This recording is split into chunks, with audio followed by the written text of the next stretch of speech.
नमस्कार, अपन समाचारमा स्वागत छ। सुरु गरौँ मुख्य समाचारबाट। आज छठको पहिलो दिन प्राकृतिक प्रति कृतज्ञ र आराध्य देव सूर्यको उपन्यास गरी मनाउँदै आसाममा भिरबाट खसेर एक किशोरीको मृत्यु। आज राष्ट्रिय विभूति किरात धर्मका महागुरु फागु नन्दको जन्म जयन्ती विभिन्न कार्यक्रम गरी मनाउँदै काभ्रे प्लान्चोकमा विद्यार्थी नेताको रिहाईको माग गर्दै आइतबार र सोमबार काभ्रेका सबै विद्यालय बन्द, नेपाल विद्यार्थी सङ्घ काभ्रेद्वारा घोषणा। र महिला T20 विश्वकप इङ्ल्यान्ड र श्रीलङ्का बीच खेल।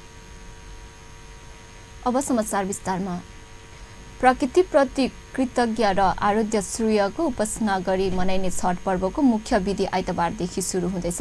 मुख्य विधि अन्तर्गत पहिलो दिन चतुर्थीको विधिमा अरबाई गरिन्छ, जसलाई नुहाई खुवाई पनि भन्ने गरिएको छ। दोस्रो दिन खराना, तेस्रो दिन अस्ताउँदो र चौथो दिन आउँदो सूर्यलाई अर्घ दिने विधि गरिन्छ। यस पर्वमा सूर्यको उपासनाको सन्तान निर्गति, सुख समृद्धि र चर्म रोग निको हुने जनविश्वास छ। सत्य र अहिंसाप्रति मनको रुचि बढाउने तथा सबै जीवप्रति सहानुभूति राख्न अभिप्रेरित गर्नु यस पर्वको मुख्य विशेषता हो। सूर्य उपासना परम्पराको मोह पद्धति मानिएको संसारमा यही एक यस्तो पर्व हो जसमा अस्ताउँदो र उदाउँदो सूर्यलाई पूजा गरिन्छ। यस पर्वमा चाहिने भाँडाकुँडा र वस्तुको बन्दोबस्त एक महिना अगाडिदेखि नै गर्न थालिन्छ। छठको पहिलो दिन चतुर्थी व्रतीले भोजनमा माछा, मासु, लसुन, प्याज, कोदो, मसुर लगायत वस्तु परित्याग गरी यसै दिनदेखि व्रत बस्न थाल्दछन्। पर्वको दोस्रो दिन पञ्चमी खराना गरिन्छ, जसलाई पापको छाया पनि भनिन्छ। गाईको गोबरले लिपपोत गरी अरबा चामलको पिठोबाट तयार पारिएको झोलले भूमि सुशोभित गरी व्रतीले यो दिनभरि निर्जला व्रत बस्छन् र राति चन्द्रोदयपछि चन्द्रमालाई प्याज खीर अर्पण गरी सोही प्रसाद ग्रहण गर्छन्। यस दिनपछि व्रतीले पूर्ण व्रत लिनु पर्दछ। तेस्रो दिन पृष्ठी गहुँ र चामल ओखल, जातो वा ढिकीमा कुटान पिसान गरी सोबाट विभिन्न गुलियो खाद्य सामग्री बनेछ। सोही दिन अन्न बाहेक फलफूल, ठकुवा, भुसुवा, खजुरी, पेरुकिया तथा मुला, गाजर, बेसारको गाँठो, ज्यामिर, नरिवल, सुन्तला, केरा, कुनिया, सरबा, ढाकन, मोटोको हात्ती ठुलो ढकनीमा राखी परिवारका सम्पूर्ण सदस्य विभिन्न भक्ति एवं लोकगीत गाउँदै नितप्रति जलाशयसम्म पुग्ने गर्दछन्। आसाममा भिरबाट खसेर शनिबार एक किशोरीको मृत्यु भएको छ। पञ्चदेवल विनायक नगरपालिका 4 कालीस्थानमा भिरबाट खसेर स्थानीय निनबहादुर चलाउनेकी 16 वर्षीय छोरी चेतना चलाउनेको मृत्यु भएको हो। घरबाट खर काट्न गएकी चेतनाको दिउँसो 1 बजेतिर वडा भण्डार खोला माझबाटे भन्ने भिरबाट खसेर घटनास्थलमा ज्यान गएको परिवारले जनाएको छ। भिरबाट करिब 20 मिटर तल खसेकी चलाउनेको टाउकोमा गम्भीर चोट लागेको र घटनास्थलमा ज्यान गएको बताइएको छ। उनीसँगै गएकी उनकी आमा र भाउजू पनि घाँस काट्न गएका थिए। मृतक चलाउने विद्या मन्दिर मावि विनायकमा कक्षा 9 मा अध्ययनरत रहेको उनका बुवा मिनबहादुर चलाउनेले बताउनुभयो। राष्ट्रिय विभूति किरात धर्मका महागुरु तथा समाज सुधार फागु नन्द लिङदेनको जन्म जयन्ती आइतबार विभिन्न कार्यक्रम गरी मनाइँदैछ। फागु नन्दको जन्म 1942 साल कार्तिक 25 गते इलामको इभाङ पाञ्चोक चिनाम्बामा भएको थियो। उनको 2005 चैत 22 गते निधन भएपछि विभिन्न किरात संस्थाले हरेक वर्ष कार्तिक 25 गते फागु नन्द जयन्ती मनाउँदै आएको छ। उनलाई 2066 साल मङ्सिर 16 गते सरकारले नेपालका 16औं राष्ट्रिय विभूतिको घोषणा गरेको हो। फागु नन्द जयन्तीको अवसरमा आइतबार झापाको दमक नगरपालिका, इलामको चुलाचुली गाउँपालिका र ताप्लेजुङको फक्ताङलुङ गाउँपालिकाले सार्वजनिक बिदा दिएका छन्। प्रधानमन्त्री केपी शर्मा ओलीले राष्ट्रिय विभूति तथा समाज सुधारक फागु नन्दले सामाजिक विकृति विसङ्गति हटाउनका लागि सुरु गरेको अभियान आज पर्यन्त स्मरण रहेको बताएका छन्। फागु नन्दको 134औं जन्म जयन्तीका अवसरमा शुभकामना सन्देश जारी गर्दै प्रधानमन्त्री ओलीले उनले समाज सुधारको लागि गरेको घोषणापत्र आज पनि उत्तिकै सान्दर्भिक भएको बताएका छन्। फागु नन्दले विक्रम सम्वत 2088 वैशाख 24 गते पास्थरको लोब्रेकुटीमा जारी गरेको समाज सुधारको 7 बुँदे घोषणापत्र आज पनि उत्तिकै सान्दर्भिक छ। मलाई लाग्छ त्यो घोषणापत्रले हाम्रो समाज सुधारको लागि ठूलो योगदान गर्यो, प्रधानमन्त्री जारी शुभकामना सन्देशमा भनिएको छ। फागु नन्दले समाज सुधारका लागि दिएको योगदानको स्मरण गर्दै प्रधानमन्त्री ओलीले आफू जन्मे हुर्केको समाजमा भएको विकृति देखाएपछि त्यसलाई सुधार गर्नेतर्फ फागु नन्दको निरन्तरता प्रयास प्रशंसनीय भएको बताएका छन्। फागु नन्दले अहिंसात्मक अभियान समेत सञ्चालन गर्नुभएको, जसले समाजमा शान्ति कायम गर्न महत्त्वपूर्ण योगदान गरेको प्रधानमन्त्रीको शुभकामना सन्देशमा उल्लेख छ। यसैगरी किराँत धर्म साहित्य आदिको प्रचारका लागि फागु नन्दले गरेको खोज र अनुसन्धानको पनि प्रधानमन्त्री ओलीले प्रशंसा गरेका छन्। समाज सुधारक फागु नन्दको योगदानको कदर गर्दै सरकारले 2066 सालमा राष्ट्रिय विभूति घोषणा गरेको थियो। खास गरी किराँत धर्मावलम्बीहरूको फागु नन्दलाई प्रेरक व्यक्तिको रूपमा समेत सम्मान गर्ने गर्दछन्। जनकपुर धामदेखि करिब 12 किलोमिटरको दूरीमा रहेको धेरैको आस्थाको केन्द्र टिल्ही स्थित श्री तपस्वी बाबा स्थान र राजकी मन्दिरको प्रचार प्रसार हुन नसकेको गुनासो स्थानीयले गरेका छन्। हाल हंसपुर नगरपालिका वडा नम्बर 6 स्थित टिल्हीमा रहेको धेरैको आस्थाको केन्द्र सो स्थानको प्रचार प्रसार हुन नसकेको र राज्यको समेत कुनै लगानी नरहेकाले सो पवित्र धार्मिक स्थल उभले परेको स्थानीय समाजसेवी गंगाराम यादवको भनाइ छ।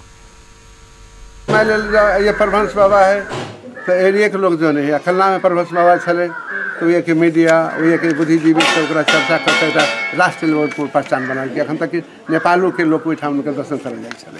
हमारा ओहिठाम के तपस्वी बाबा के अति बड़का स्थान है, सिद्ध पुरुष है। हमारा एरिया में इनके पूजा हुई है, वह चर्चा में नहीं है, हम पब्लिक में चर्चा में नहीं है, गवर्नमेंट की तरफ से कोई प्रकार से कोई सहयोग नहीं है। जबकि एक दर्शनिक अवस्था जगह जमीन का 1 इंच जमीन नहीं है। संत महात्मा यहाँ 5-10 संत महात्मा त्यागी संत महात्मा ये परले रहे छे। स्थानीय सन्त सर्पीदासका अनुसार स्थानमा आएर बाबाको मन्दिरमा प्रार्थना गरेपछि मनोकामना पूरा हुने गरेको छ। मनोकामना पूरा भएकाहरू त्यहाँ आएर भण्डारा गर्नुका साथै स्थानमा साधु सन्तका लागि दान दक्षिणा दिने गरेका छन्।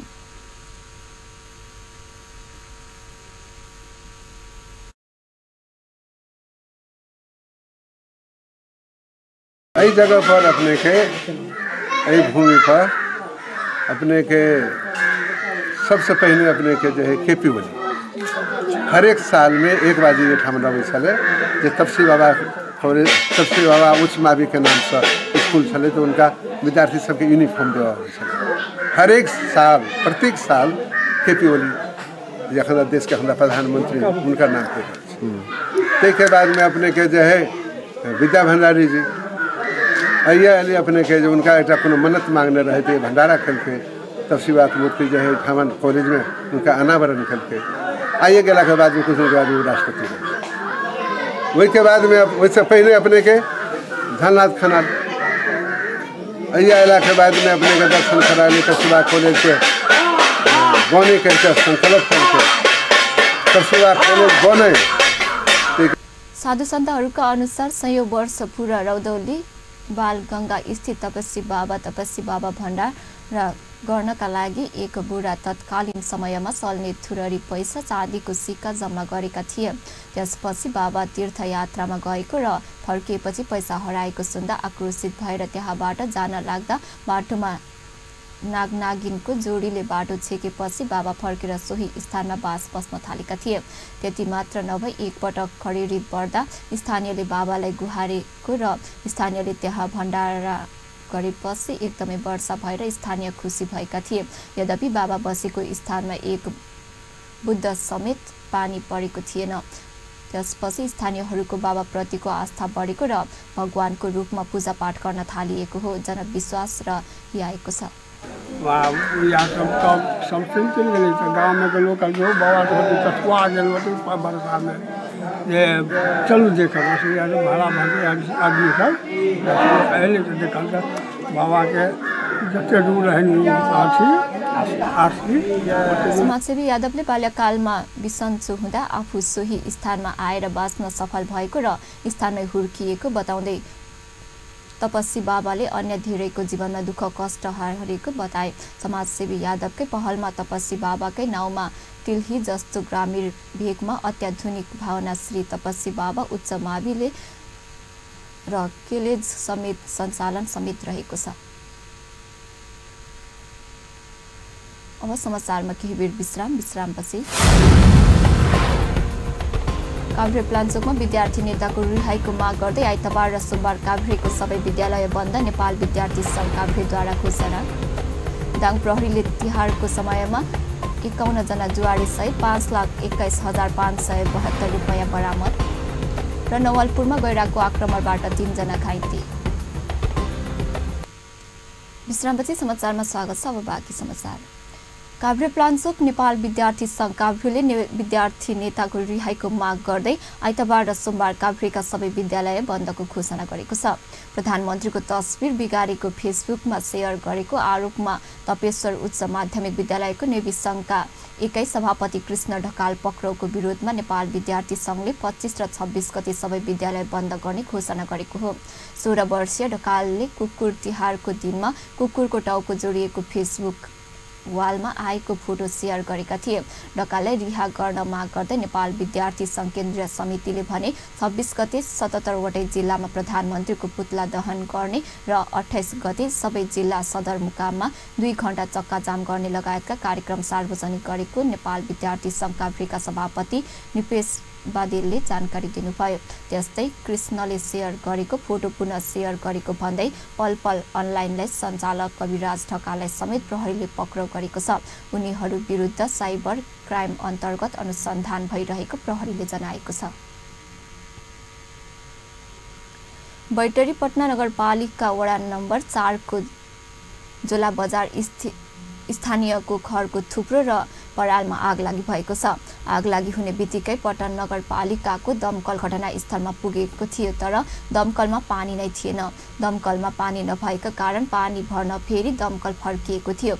दमकलमा पानी नहुँदा आग लागिबाट सबै घर पराल जलेर नष्ट भएको थियो। आग लागिबाट करिब 70,000 बराबरको क्षति भएको इलाका प्रहरी कार्यालय पटनले जनाएको छ। स्थानीय शेर सिंह महराको घरको थुप्रो र परालमा आग लागि भएको थियो।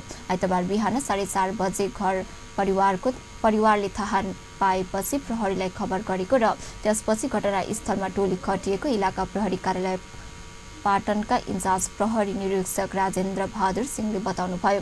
दमकलमा पानी नभएका कारण बढी क्षति भएको भन्दै स्थानीयवासीहरूले असन्तुष्टि जनाएका छन्। गाईबस्तुका लागि हिउँदमा खुवाउन जम्मा गरेको पराल र घर आग लागिबाट जलेर नष्ट भएको छ।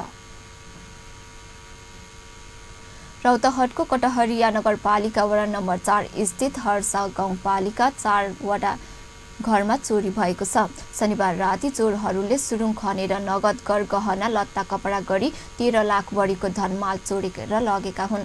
स्थानीय जगत यादवको घरबाट 50,000 नगद, 1 थान ल्यापटप र छठ पर्वका लागि खरिद गरिएको 32,000 बराबरको कपडा चोरेर लगेको पीडित परिवारले जनाएको छ। त्यसैगरी स्थानीय मनेज यादवको घरबाट 10,000 नगद, 1 थान सामसुङ कम्पनीको मोबाइल सेट तथा 6 लाख बराबरको 10 तोला सुनका गरगहना चोरेका छन्। त्यस्तै फुकन दर्शनको घरबाट 1 थान सामसुङ कम्पनीको मोबाइल, नगद तथा गरगहना गरी 3 लाख बराबरको धनमाल चोरी भएको इलाका प्रहरी कार्यालय कटहरियाका सही ओमबार कुमार यादवले जानकारी दिनुभयो। वीरेन्द्र चौरसियाको घरबाट नगद तथा गरगहना गरी 1,50,000 समेत गरेर 13 लाख बढीको धनमाल चोरेर लगेको सही यादवले बताएका छन्। चोर समूहको 4 वटा घरमा सुरुङ खनेर घर भित्रका टिनका बक्सा बाहिर ल्याएर महँगा सामानहरू चोरेर लगेको पीडितहरूको भनाइ छ। घटनाबारे आवश्यक अनुसन्धान तथा चोर समूहको खोजी भइरहेको जिल्ला प्रहरी कार्यालय रौतहटले जनाएको छ। दाङ प्रहरीले तिहारको समयमा 51 जना जुवा सहित 5,21,572 रुपैयाँ बरामद गरेको छ। कार्तिक 21, 22 र 23 गते लगातार जिल्लाका 4 ठाउँमा छापा मार्दा 51 जुवाडेका साथबाट 5 लाख बढी रुपैयाँ सहित जुवा खेल्न प्रयोग भएका कौडा र तास बरामद गरेको जिल्ला प्रहरी कार्यालय दाङले जनाएको छ। यसै क्रममा शनिबार दगिसण गाउँपालिका 2 सरुवा डाँडाबाट जुवा खेलिरहेका 24 जनालाई 1,09,460 रुपैयाँ र 48 थान कौडा सहित पक्राउ गरिएको दाङका निमित्त प्रहरी प्रमुख डीएसपी रामप्रसाद घरती मगरले जानकारी दिनुभएको छ। त्यसैगरी शनिबार नै तुलसीपुर उपमहानगरपालिका 12 टारगाउँबाट जुवा खेलिरहेको 15 जनालाई 87,300 रुपैयाँ र 2 गरी तास बरामद गरिएको पनि उहाँले जानकारी दिनुभएको छ। यसअघि 21 गते दाङ प्रहरीले गरवा गाउँपालिका 6 परिचोकमा जुवा खेलिरहेको 7 जनालाई 1,75,720 रुपैयाँ सहित पक्राउ गरेको थियो। यही दिन राप्ती बबई गाउँपालिका 4 हातपुरेबाट जुवा खेल्ने 5 जनालाई 60,092 रुपैयाँ र 16 थान कौडा बरामद भएको पनि निमित्त प्रहरी प्रमुख घरती मगरले जानकारी दिनुभएको छ। पक्राउ परेको सबैलाई जुवा एन सम्बन्धी मुद्दा चलाउने प्रहरीले जानकारी दिएको छ। तिहार बिदा र शनिबार पारेका कारण उनीहरूलाई कार्यालय खुलेपछि जिल्ला प्रशासन कार्यालयबाट म्याद थप गरी कारबाही गरिने निमित्त प्रहरी प्रमुख घरती मगरले जानकारी दिनुभएको छ। संघीय मामिला तथा सामान्य प्रशासन मन्त्री लालबाबु पण्डितले संघीय कार्यान्वयनमा देखिएको जटिलता हटाउन सरकार केन्द्रित भएको बताउनु भएको छ। मन्त्री पण्डितले संघीयता कार्यान्वयनमा देखिएको जटिलता हटाउन सरकारले कर्मचारी समायोजन ऐन, प्रहरी ऐन र निजामती कर्मचारी सेवा ऐन निर्माणको कामलाई पनि अन्तिम चरणमा पुर्याएको स्पष्ट पार्नुभयो। शनिबार काठमाडौँमा आयोजित साक्षात्कार कार्यक्रममा बोल्दै उहाँले केन्द्र, प्रदेश र स्थानीय तह समन्वयात्मक ढङ्गले अघि बढ्नुपर्ने उल्लेख गर्दै त्यसलाई सहज रूपमा अघि बढाउन सरकार क्रियाशील रहेको दाबी पनि गर्नुभयो। जनताको चाहना अनुसार मुलुकमा विकास निर्माणको कामलाई तीव्रता दिने मन्त्री पण्डितको योजना छ।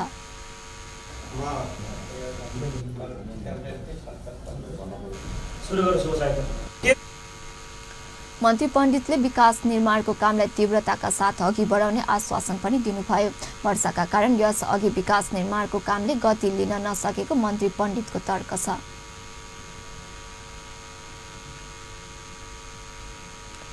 फेरि समाचारमा विश्रामपछि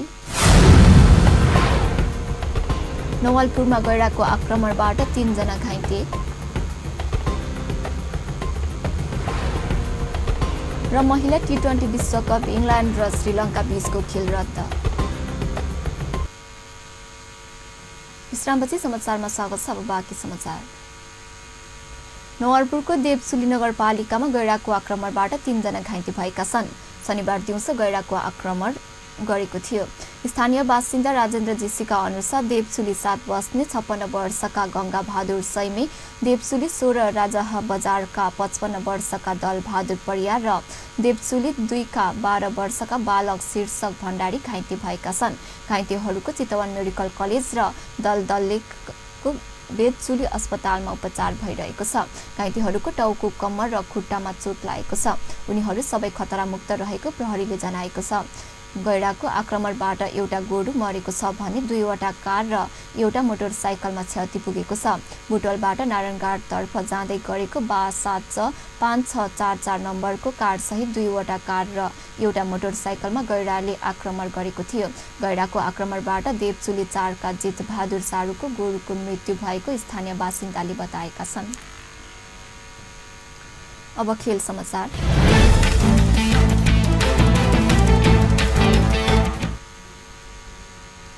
ओलम्पिक खेलकुद अन्तर्गत महिला फुटबलको एसिया छनौटमा नेपालले आज बलियो प्रतिद्वन्दी आयोजक म्यानमारसँग प्रतिस्पर्धा गर्दैछ।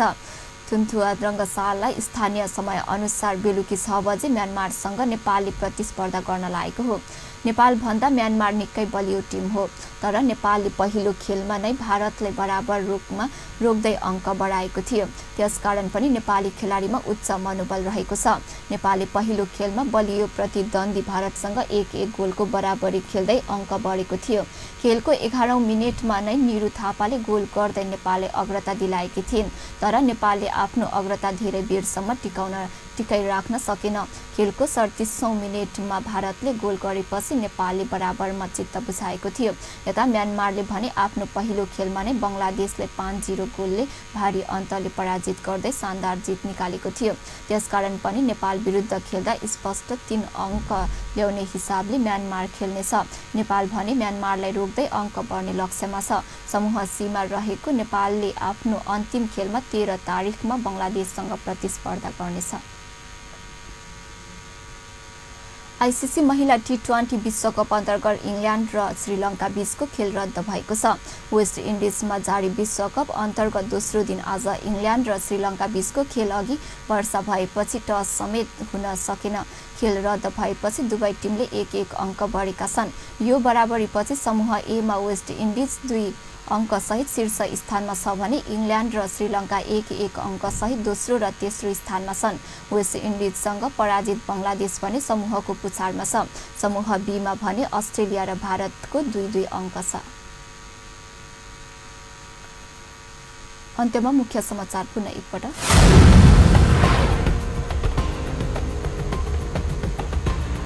आज छठको पहिलो दिन प्रकृतिप्रति कृतज्ञ र आराध्य देव सूर्यको उपन्यास गरी मनाउँदै आसाममा भिरबाट खसेर एक किशोरीको मृत्यु।